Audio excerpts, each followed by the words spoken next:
School of magic season 2। Title: कमजोर बिंदु का फायदा उठाना।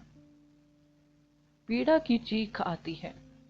चीख सुनकर आदर्श ने अस्पष्ट रूप से देखा कि आग की लपटों की रोशनी में कुछ ने छोटी बाजू वाले एक आदमी के टखने को पकड़ लिया।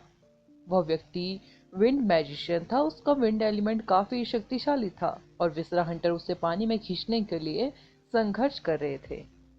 यदि कोई विसरा हंटर उसे पकड़ने में कामयाब हो जाता तो उनमें से एक झुंड तुरंत उस पर झपट पड़ता।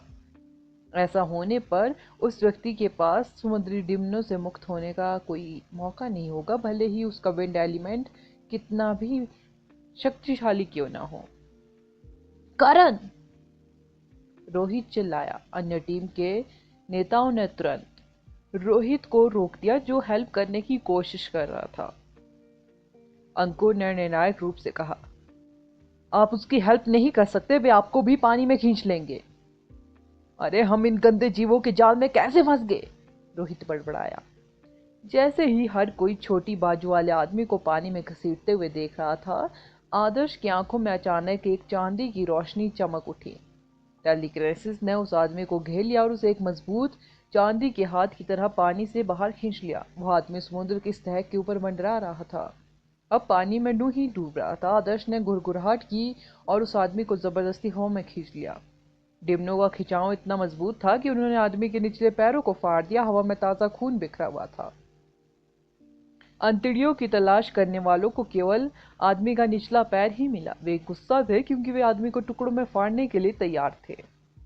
आदमी दर्द सहन करता रहा। आसपास के लोगों ने जल्दी से उसे रक्त सीरम दिए ताकि उसके खोए हुए खून की पूर्ति हो सके, और अन्य लोगों ने खून को रोकने के लिए दवाइयां दी जिससे वह मुश्किल जीवित रह सका।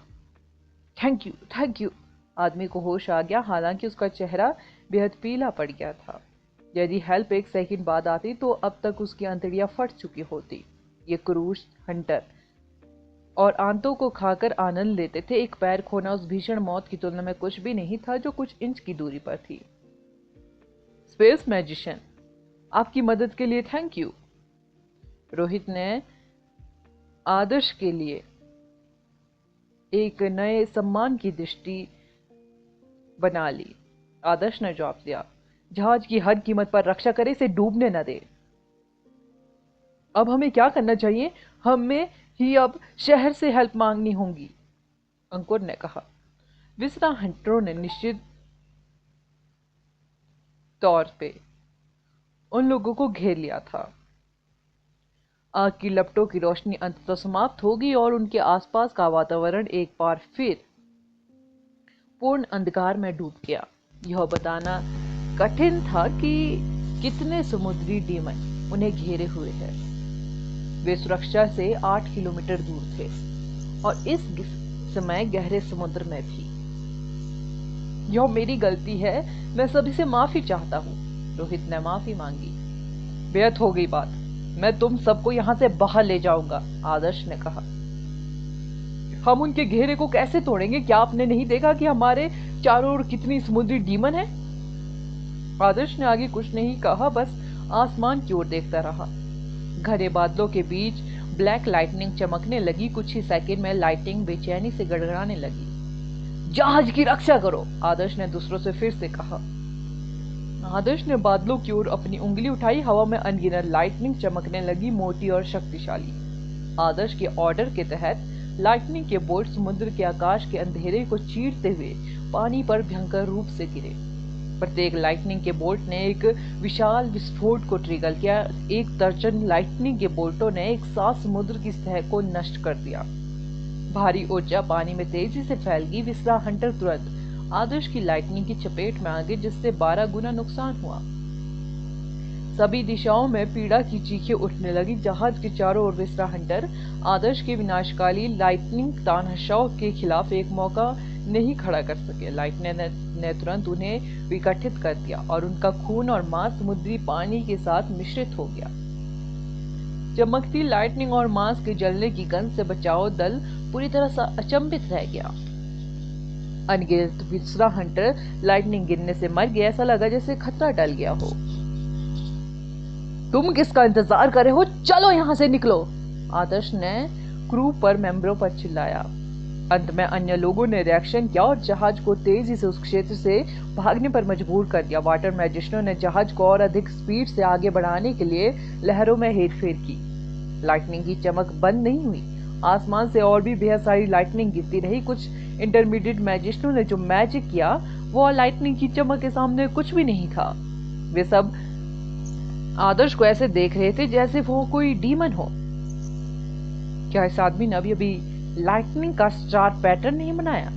उसका इंटरमीडिएट लाइटनिंग स्पिल एक एडवांस स्पिल से भी अधिक पागलपन भरा क्यों था? वो उन भयानक विसरा हंटरों को कैसे मारा था जैसे वे सिर्फ मुर्गियों का एक झुंड हो? सर, ऐसा लगता है कि वे विसरा हंटर नहीं है, अदिति ने कहा। हाँ, मुझे भी लगता है विसरा हंटर इतने कमजोर नहीं है, आदर्श ने समुद्र पर तैरते समुद्री डिमनों के अवशेषों को देखते हुए सहमति जताई। हालांकि आदर्श ने कभी भी असली विसरा हंटर को नहीं देखा, लेकिन उसने मान लिया कि विसरा हंटर क्रूर तलवार मृत्यु सेवकों की तरह ही मजबूत योद्धा लेवल के एक मजबूत प्राणी है। वे घातक भी लग रहे थे, इसलिए यदि इतनी बड़ी संख्या में विसरा हंटर दिखाई दे होते तो भी आदर्श को उन सभी को बाहर निकालने के लिए संघर्ष करना पड़ता। उनके चारों ओर मौजूद समुद्री डिमनों के पंजे चिकनी त्वचा और आंत के हंटरों के सामान दिखने वाले थे, लेकिन वे स्पष्ट रूप से कमजोर थे। वे उसकी लाइटनिंग को भी सहन नहीं कर सके। योद्धा लेवल से नीचे का प्रत्येक प्राणी जैसे ही आदर्श की लाइटनिंग की हल्की सी स्ट्राइक से पकड़ा गया, रक्त की बौछार में उड़ गया। हम बिना वजह घबरा रहे थे। हमने सोचा कि वे विसरा हंटर है। अगर वास्तव में उनसे में से बेहद सारे थे तो हम मुश्किल में पड़ जाते, रोहित ने कहा। बेहद अंधेरा था। टीम को समुद्री डिमनों को स्पष्ट रूप से देखने में परेशानी हुई। जैसे ही उन्होंने समुद्री डिमनों की भारी संख्या देखी, वे घबरा गए। भले ही ये समुद्री हुक वाले काले डीमन विसरा हंटर नहीं है, लेकिन इससे यह तथ्य नहीं बदलता कि वे हमें जाल में फंसाने की कोशिश कर रहे थे, अंकुर ने कहा। समुद्री हुक वाले डीमन समुद्री बंदरों की तरह थे, जो भारी संख्या में एक और प्रजाति थी। समुद्री हुक वाले डीमनों को हर जगह पाया जा सकता था, चाहे वह ठंडे समुद्र में हो या गर्म महासागर में। उनकी उपस्थिति विसरा हंटर के समान थी। विसरा हंटरों के लिए समुद्री हुक वाले डीमनों को गलत समझना बेहद आम था। कई लोग तब मर गए जब उन्होंने विसरा हंटरों को समुद्री हुक वाले डीमन समझ लिया था। अरे, उनकी हिम्मत कैसे हुई हमें डराने की? मैं उन सबको मार डालूंगा, बचाव दल का एक नेता गुस्से से चिल्लाया। उन पर अपना टाइम बर्बाद करना बंद करो, हमें तुरंत लौटना होगा। जब टीम के बाकी मेंबर अपना गुस्सा और हताशा निकालने के लिए समुद्री हुक वाले डीमन पर मैजिक कर रहे थे तो अचानक नए शहर के ऊपर आसमान में एक अलर्ट दिया गया। वे बेहद दूर से ही अलार्म की आवाज सुन सकते थे। शहर पर अटैक हो रहा है, रोहित ने कहा। उसका चेहरा पर अवाकनेस के भाव थे, मतलब अवाक था। अरे वाह, क्या विसरा हंटर ने सचमुच शहर पर अटैक किया था जब हम दूर थे? School of magic season 2 next episode title गुप्त विसरा हंटर्स।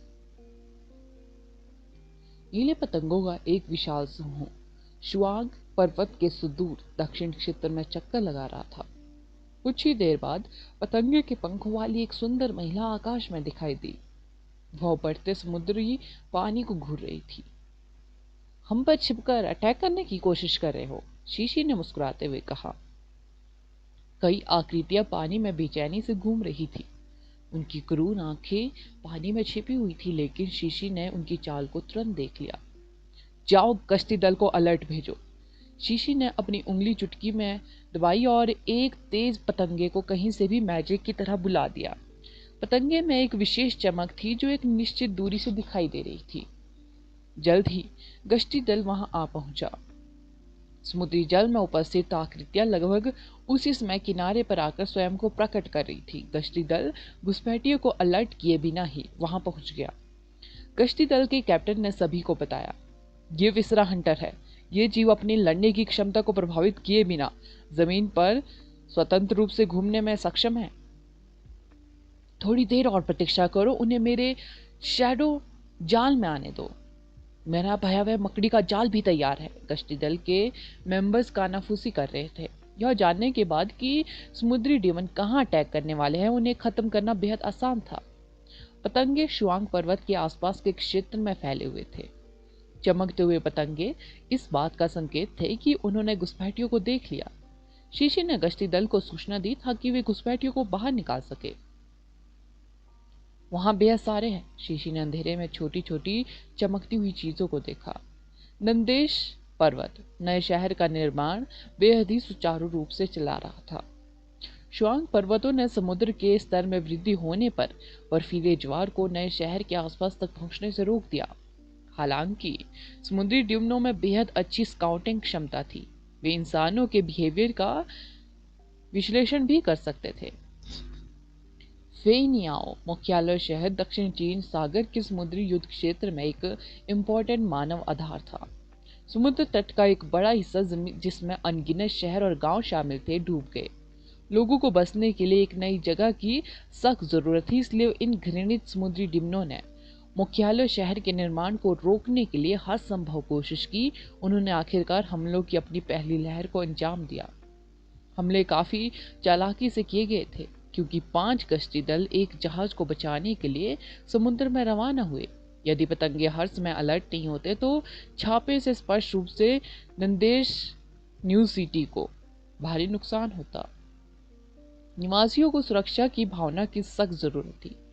यदि विसरा हंटर रक्षा की रेखा को तोड़ने और नए शहर में नरसंहार करने में कामयाब रहे तो यह तुरंत खाई के तल में गिर जाएगा, क्योंकि कोई भी खतरनाक जगह पर बसने के लिए तैयार नहीं होगा जहां समुद्री डीमन इतनी आसानी से अटैक कर सकते हैं। विसरा हंटर भी बेहद चालाक थे। ऐसा लग रहा था जैसे उन्हें पता था कि मैजिशियनों को मारने से कोई फर्क नहीं पड़ेगा। उनका लक्ष्य पूर्वी तट रेखा पर व्यवस्था को बाधित करना और स्थिति को और भी अधिक अराजक बनाना था, क्योंकि इससे उन्हें अपने दुश्मन पर अटैक करने के लिए मौके मिलेंगे। स्थिति क्या है? नंदिनी ने अपने विंड विंग्स फड़फड़ाए और फुर्ती से बांध पर उतरी। यह विसरा हंटर्स है। चालाक प्राणियों ने हमारे 5 दलों को गहरे समुद्र में बहकाया। हम अभी उनकी स्थिति के बारे में निश्चित नहीं। इस बीच समुद्री डिमनों ने अचानक हम पर अटैक किया जब हमारे पास कम संख्या में सैनिक थे, देव ने कहा, जो कि बांध की रक्षा का प्रभारी था। देव ने की रिपोर्ट सुनकर नंदिनी हैरान रह गई। ये समुद्री डिमन कितने चालाक कैसे थे? ऐसा लग रहा था कि वे इंसानों जितने ही बुद्धिमान थे, ऐसा उनका बिहेवियर से लगता था। क्या समुद्री डिमनों की सेना का नेतृत्व करने वाला कोई बुद्धिमान अस्तित्व था? इससे यह स्पष्ट हो जाएगा कि समुद्री डिमन जो पहले ढीली रेत की चादर की तरह हुआ करते थे, इतने चालाक कैसे हो गए और कैसे वे रणनीतिक रूप से अटैक करना जानते हैं। नंदिनी ने कई बार समुद्री डिमनों का सामना किया और जब उसने देखा कि विसरा हंटर किस तरह से अटैक करे तो उसे लगा कि कुछ ठीक नहीं है। इसमें कोई आश्चर्य नहीं कि इतने सारे शहर नष्ट हो गए। ये समुद्री डिमन वैसे नहीं है जिनसे हमने पहले निपटा है। कुछ तो ठीक नहीं लग रहा। यह बेहद राहत की बात है कि पतंगे हम पर नजर रख रहे हैं, अन्यथा कुछ विसरा हंटर निश्चित रूप से हमारी सुरक्षा घेरे को भेद कर निकल जाते, जबकि हमारे पास हथियार कम होते। अगर कोई हताहत होता तो हमारे दुश्मन इस खबर को खुलेआम फैला देते। यह हमारे नए शहर को बर्बाद कर देगा, जिसे बनाने में हमारी इतनी मेहनत लगी है। देव ने कहा, चलो सावधान रहे। नंदिनी ने राहत भरी सांस ली जब उसने देखा कि गश्ती दलों ने स्थिति को कंट्रोल में रखा है। उसने हाल ही में नंदेश नए शहर की सुरक्षा की गारंटी के लिए गश्ती दल की स्थापना पर एक बड़ा पैसा भाग्य खर्च किया। यह सब सिस्टर तमन्ना के लिए थैंक यू था, जिसने महासागर को स्काउट करना बंद नहीं किया। और हाल ही में पता चला कि विसरा हंटर एक कदम उठाने की योजना बना रहे थे। यह असंभव था कि वे इतने सारे मैजिशियनों की भर्ती कर सकते थे यदि वे अपनी प्रारंभिक योजना पर अड़े रहते। देव ने चिंतित होकर कहा, मुझे आश्चर्य है कि लोग समुद्र में गए थे। वे कैसे हैं? मैं इन्हें देखूंगी। नंदिनी ने बांध पर अपना पैर पटका, जिससे हवा का एक सफेद झोंका आया जो उसके चारों ओर रिबन की तरह चक्कर लगाने लगा। जब वह दीवार से नीचे सरक रही थी तो उन्होंने धीरे धीरे उसके पीछे 6 जोड़ी सुंदर पंख बनाए। जैसे ही नंदिनी का पैर समुद्र की सतह पर आया तो वह तेजी से हवा में उड़ गई। उसने तेजी से दूर तक उड़ते हुए अपनी ऊंचाई ऊपर रखी। गहरे समुद्री क्षेत्र में अंधेरे में एक लाइटनिंग गिरी जिससे खून की बड़ी फुहार हवा में फैल गई। जहाज का डेक पहले ही फट चुका था। समुद्री हुक वाले ब्लैक बीस्ट जहाज के दोनों ओर से चढ़ते जा रहे थे। उनके एंट से शरीर देखने में बेहद ही घिनौने थे। देखो वहां जो है वह विसरा हंटर है, अदिति चिल्लाई। कैप्टन रोहित ने पलटकर देखा कि उस प्राणी की पीठ बाकी समुद्री हुक वाले ब्लैक डिमनों से बेहद अलग थी। उसके चेहरे पर वही सुस्त भाव नहीं थे, बल्कि उसकी आंखों में एक भयंकर भाव था। यहाँ तक कि उसके पंजे भी समुद्री हुक वाले ब्लैक डिमनों की तुलना में काफी तीखे थे। रोहित समय पर बच निकलने में असमर्थ था और उसके पंजों ने उसके पेट पर एक बड़ा घाव कर दिया। पंजों में लगे छोटे हुकों ने रोहित की आंतें भी बाहर खींच ली और खून फर्श पर फैल गया। सौभाग्य से रोहित एक अनुभवी हंटर था। उसने अपने पेट से उठ रहे जबरदस्त दर्द को नजरअंदाज कर दिया और तेजी से उस पानी के पर्दे की ओर भागा जिसे अदिति ने स्थापित किया था। रोहित वाटर शील्ड में भाग गया जिसने उसका विरोध नहीं किया। वह सीधे इसमें कूदने में सक्षम था, लेकिन पानी ने विसरा हंटर को रोक दिया जो उसकी जान लेने का लक्ष्य बना रहा था।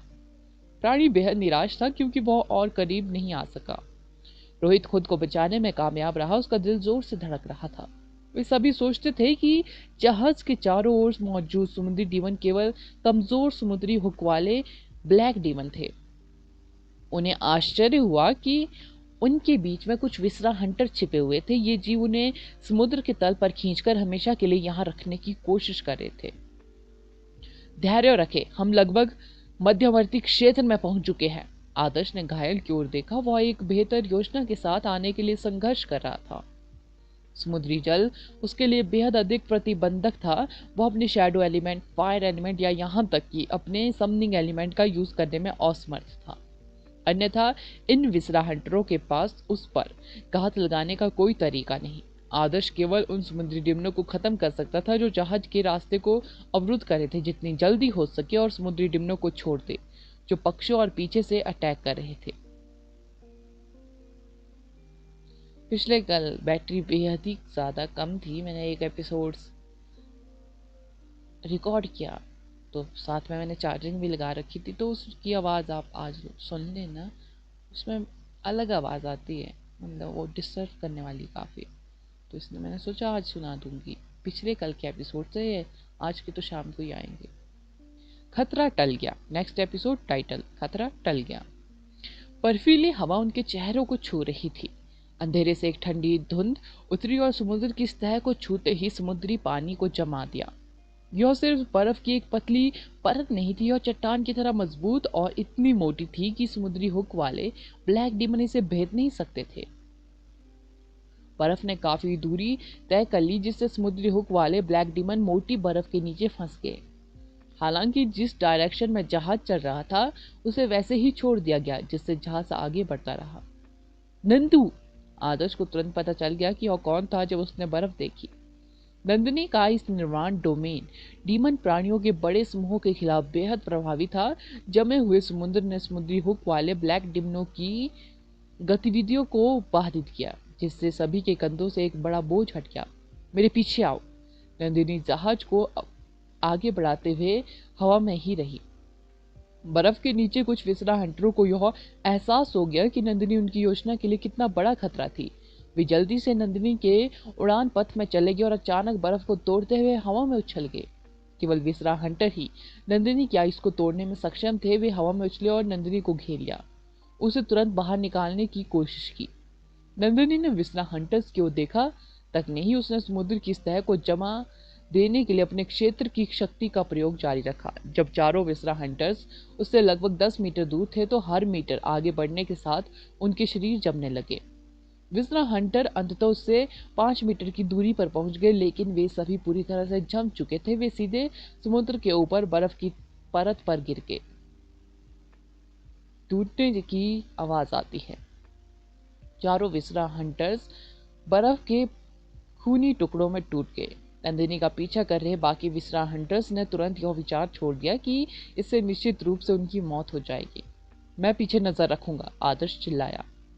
सामने आने वाले प्रत्येक विसरा हंटर को निश्चित रूप से मरना था, क्योंकि नंदिनी आगे का रास्ता साफ कर रही थी। कमजोर समुद्री हुक वाले ब्लैक डीमन बर्फ के नीचे फंस गए थे। उनकी संख्या चाहे कितनी भी हो, उनके पास बर्फ को तोड़ने का कोई मौका नहीं था। बर्फ की परत ने आदर्श को समुद्री डिमनों से लड़ने के लिए एक अच्छा क्षेत्र प्रदान किया। बहुत तेजी से जहाज के पीछे गया और बर्फ पर कूद गया। आदर्श ने अदिति और रोहित से कहा, अपना ख्याल रखना। रोहित, अंकुर और अन्य लोगों ने आदर्श की ताकत देखी। उन्हें उसकी सुरक्षा की चिंता नहीं थी। विसरा हंटर ही एकमात्र ऐसे थे जो नंदिनी की आइस को तोड़ सकते थे। आदर्श ने जल्द ही देखा कि कई विसरा हंटर्स बर्फ पर अटैक कर रहे हैं। समुद्री हुक वाले ब्लैक डिमनो को इसे तोड़ने में हेल्प करने की कोशिश कर रहे हैं। आदर्श ने तुरंत अपनी नजरें विसरा हंटर्स पर टिका दी। उसकी संख्या आंखें चमक उठी जब उसने टेलीकिनेसिस से एक विसरा हंटर को पकड़ा और उसे हवा में उछाला। जब विसरा हंटर का संतुलन बिगड़ा तो लाइटनिंग का एक बोल्ट उस पर गिरा और वह तुरंत ही रक्त की धार में बिखर गया। जहाज के नीचे छिपा हुआ एक विसरा हंटर अचानक प्रकट हुआ और आदर्श के पेट पर अपने पंजे से जोरदार अटैक करने लगा। विद्रोही शैडो। आदर्श ने निर्णायक रूप से एक कमांडर लेवल के सूट रेमनेंट का उपभोग किया। विसरा हंटर्स के आसपास के क्षेत्र में अंधेरा डार्क मटेरियल प्रकट हुआ। एक शैडो जो बिल्कुल विसरा हंटर के समान दिखती थी, प्राणी की पीठ से जुड़ी हुई थी। विद्रोही शैडो के पंजे तीखे थे, बिल्कुल विसरा हंटर के जैसे।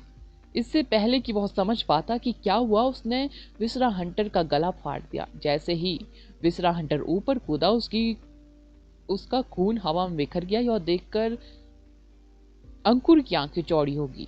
अंकुर भी एक शैडो मैजिशियन था, लेकिन यह पहली बार था जब उसने आदर्श की चाल जैसी कोई चीज देखी थी। सावधान! अदिति चिल्लाई। आदर्श जहाज के पीछे था, जहां अधिकांश विसरा हंटर थे। ये जीव अपने लक्ष्यों पर छिपकर अटैक करना पसंद करते। वे अब आदर्श की असाधारण ताकत से अवगत थे, इसलिए उनमें से 10 ने एक ही टाइम में उस पर झपटने का फैसला किया। ये जीव हमेशा बर्फ के नीचे छिपे हुए थे। जब वे दिखाई दिए तो उनमें से प्रत्येक आदर्श के बेहद करीब था। यहाँ तक कि एक एडवांस मैजिशियन भी ऐसी परिस्थितियों में तुरंत मर जाएगा। बेवकूफ! आदर्श बड़बड़ाया। डार्क मटेरियल बेतहाशा फैल गया। आदर्श ने तुरंत 10 कमांडर लेवल के सोल रेमनेंटों का यूज किया। विसरा हंटरों को यह एहसास नहीं हुआ कि जिस क्षण में बर्फ तोड़कर अंदर गए, उसमें आसपास की बर्फ और पानी की जगह एक काले दलदल ने ले ली। दलदल कुछ 100 मीटर तक फैला हुआ था। विसरा हंटर जैसी दिखने वाली 10 परछाइयां दलदल से बाहर निकली। उनकी हरकतें पूरी तरह से तालमेल में थी। आदर्श की कंट्रोल में अटैक कर रही थी। हवा में विसरा हंटर अचानक सख्त हो गए, इससे पहले कि उनकी गर्दन से खून बहना शुरू हो जाए। विसरा हंटर केवल एक सेकंड पहले आदर्श के लिए एक बड़ा खतरा बने थे, लेकिन वे सभी पलक झपकते ही भयानक मौत मर गए। विद्रोही शैडो को अपने लक्ष्यों को खत्म करने में केवल एक संक्षिप्त क्षण लगा। विसरा हंटरों में से कोई भी जीवित बचने में कामयाब नहीं हुआ। ऐसी शैडो एलिमेंट की ऐसी शक्ति! अंकुर सोच में खो गया। उसने कभी नहीं सोचा कि शैडो एलिमेंट इतना घातक और अत्याचारी होगा। विसरा हंटर को शायद यह भी एहसास नहीं होगा कि वे कैसे मर गए। नंदिनी आगे का रास्ता साफ कर रही थी, जबकि आदर्श पीछे की रक्षा कर रहा था। दूसरों को अचानक लगा कि उन्हें कुछ भी करने की जरूरत नहीं है। उनकी ताकत को देखने के बाद उन दोनों को डीमन कहना अतिशयोक्ति नहीं होगी। घातक चाल अचानक एक पूर्ण नरसंहार में बदल गया, जैसा कि राष्ट्रीय टीम के 2 सबसे मजबूत मेंबरों से उम्मीद की जाती है। रोहित एक कैबिन के अंदर बैठा था, एक हाथ से अपनी हिम्मत पकड़े हुए। वह गंभीर चोटों से पीड़ित था और अन्य लोग भी बुरी हालात में थे। उन्होंने शुरू में सोचा कि वे समुद्र में नष्ट हो जाएंगे, लेकिन नंदिनी के सामने आने के बाद लड़ाई अचानक एक तरफा हो गई। समुद्र में खून का एक बड़ा तालाब बन गया जो रात में दिखाई दे रहा था। जहाज जल्द ही उथले पानी में पहुंच गया। एक और जहाज तुरंत उनकी हेल्प के लिए आया तथा उन्हें बांध के पास बंदरगाह तक वापस ले गया। यह राहत की बात है कि किसी की मौत नहीं हुई। रोहित को थोड़ा दर्द कम महसूस हुआ जब उसने देखा कि सभी सुरक्षित लौट आए हैं। अदिति ने कहा, हम बेहद भाग्यशाली है कि मैंने अपने टीचर को साथ लाने के लिए कहा। अन्यथा हम कभी भी यहाँ वापस नहीं आ पाते। आदर्श ने कहा, समुद्र में लड़ने से मेरी क्षमताएं बेहद सीमित हो जाती हैं, अन्यथा आप लोग भी इतनी बुरी स्थिति में नहीं पहुंचते। यदि नंदिनी टाइम रहते समुद्र की सतह को जमा कर ना रख पाती तो आदर्श को संदेह था कि क्या वह सभी को जीवित वापस ला सकता था। समुद्री डीमन उसकी कल्पना से कहीं अधिक चालाक थे। उसे एहसास हुआ कि चेयरमैन आदित्य अब इतने थके हुए क्यों दिख रहे थे। यह काफी समय हो गया होगा जब से वह आदमी एक रात अच्छी नींद ले पाया होगा। इस बारे में बात करते हुए क्या विसरा हंटरों ने हमारे दूर रहने के दौरान शहर पर अटैक करने की कोशिश नहीं की? क्या सब कुछ ठीक है? अंकुर ने अचानक कहा। शहर ठीक है, शीशी के पतंगे उनकी चालों को समझने में कामयाब हो गए, नंदिनी ने कहा। ये छोटे पतंगे वास्तव में प्रभावशाली है, अंकुर ने कहा। यह सुनकर अच्छा लगा। मेयर इतना लापरवाह होना हमारी गलती है। हमें उम्मीद नहीं थी कि वे लोग हमें फंसा देंगे। रोहित ने दोषी भाव से माफी मांगी। वह मेयर है, नंदिनी ने आदर्श की ओर इशारा किया। रोहित चौंका। वो आदर्श की ओर मुड़ा। गश्ती दल के अन्य मेंबर भी आश्चर्यचकित थे, यहाँ तक कि आदर्श भी खुद आश्चर्यचकित था। वह कब से मेयर बन गया? वह नंदेश पर्वत का मालिक हो सकता है, लेकिन नंदिनी पहले दिन से ही सब कुछ प्रबंधित कर रही थी। ओह, हम इतने लंबे समय से एक साथ हैं, अब हमारे बीच अंतर करना अनावश्यक है, आदर्श ने कुछ एहसास होने के बाद बेशर्मी से कहा। बहुत सही कह रहे हैं। बाकी लोगों ने खोखली हंसी निकाली। वे दोनों के बीच प्यार का सार्वजनिक प्रदर्शन देखने के लिए बिल्कुल तैयार नहीं थे। खतरा टल गया था और नए शहर में शांति लौट आई। घायल मेंबरों ने चोटों से उभरने के लिए आराम नहीं किया जैसा कि उन्हें करना चाहिए था। वे हाल ही में खुले कुछ बारों में शराब पी रहे थे और दूसरों के सामने लड़ाई के बारे में शेखी बखार रहे थे। यह लड़ाई स्पष्ट रूप से उनमें से कई लोगों के लिए एक अविस्मरणीय अनुभव था। उन छोटे पतंगों के अलावा जिन्होंने विसरा हंटर्स का पता लगाने में बेहद योगदान दिया, अधिकांश चर्चाएं नंदिनी और आदर्श और उनके अविश्वसनीय ताकत के इर्द गिर्द घूमती रही। तुम्हें पता नहीं है, हम गहरे समुद्र में कम से कम 3000 समुद्री हुक वाले ब्लैक डिमनों से घिरे हुए थे। कम से कम 1 से 200 विसरा हंटर भी थे। लेकिन लड़ाई की शुरुआत में बॉस आदर्श उन्हें अकेले ही भगा रहे थे। अंदाजा लगाओ कि एक लाइटनिंग का बोल्ट कितने हंटरों को मार सकता है। एक मैजिशियन जिसके चेहरे पर अभी भी एक घाव दिखाई दे रहा था ने 5 उंगलियां उठाते हुए कहा। 50। कुछ युवा मैजिशियनों ने जिन्होंने युद्ध में भाग नहीं लिया उत्सुकता से पूछा, क्या 50? यह 500 है। आपको अंदाजा नहीं कि स्थिति कितनी भयानक थी। समुद्र की पूरी सतह पॉपकॉर्न की तरह फूट रहे समुद्री डिमनों के सिर से भरी हुई थी। मैं झूठ नहीं बोल रहा, यह सच है। मैंने इसे खुद देखा है और उसने जो कुछ भी बनाया वह एक स्टार पैटर्न था। मैं यह भी नहीं बता सकता कि उसका लाइटनिंग स्पीड किस लेवल का था। यह मेरे द्वारा देखे गए अधिकांश एडवांस स्पीलों की तुलना में बेहद ही ज्यादा अधिक शक्तिशाली था। यह सब कुछ नहीं है, उसका शैडो एलिमेंट असली है। मैंने शुरू में सोचा था कि उसका लाइटनिंग एलिमेंट सबसे मजबूत था, लेकिन यह ऐसा है जैसे बॉस आदर्श ने अचानक अपने हैक चालू कर दिए। जब हमारे मेयर ने समुद्र की सतह को जमा दिया, विसरा हंटर सभी सेकंड के भीतर मर गए और वे सभी अपनी ही शैडो से तुरंत मारे गए। तुरंत? यह पागलपन भरा है। विसरा हंटर योद्धा लेवलों के प्राणी में सबसे शक्तिशाली मान जाते हैं, वे तुरंत कैसे मर सकते हैं? तुम्हें मुझ पर विश्वास क्यों नहीं हो रहा? क्या तुम्हें सचमुच लगता है कि मैं अभी झूठ बोल रहा हूं? नया शहर बेहद बड़ा नहीं था। जो घटना घटी वह शीघ्र ही लोगों में फैल गई। सुबह होने से पहले लगभग सभी को पता चल गया कि क्या हुआ। बेहद से लोग जानते थे कि आदर्श वर्ल्ड कॉलेज टूर्नामेंट के दौरान सबसे मजबूत प्रतिभागी था, लेकिन राष्ट्रीय टीम में केवल छात्र शामिल थे और उनका मुकाबला अन्य देशों के छात्रों से भी था। यह जरूरी नहीं कि यह प्रतिबिंबित हो कि प्रतिभागी भविष्य में कैसा प्रदर्शन करेंगे। हालांकि विसरा हंटर के अटैक के बाद आदर्श की प्रतिष्ठा आसमान छू गई। विशेष रूप से गश्ती दल आदर्श की क्षमताओं से बेहद प्रभावित थे। अगला एपिसोड जानने के लिए बने रहे मेरे इस चैनल के साथ। Thank you. आज का एपिसोड शाम को आएगा, ये कल के एपिसोड से।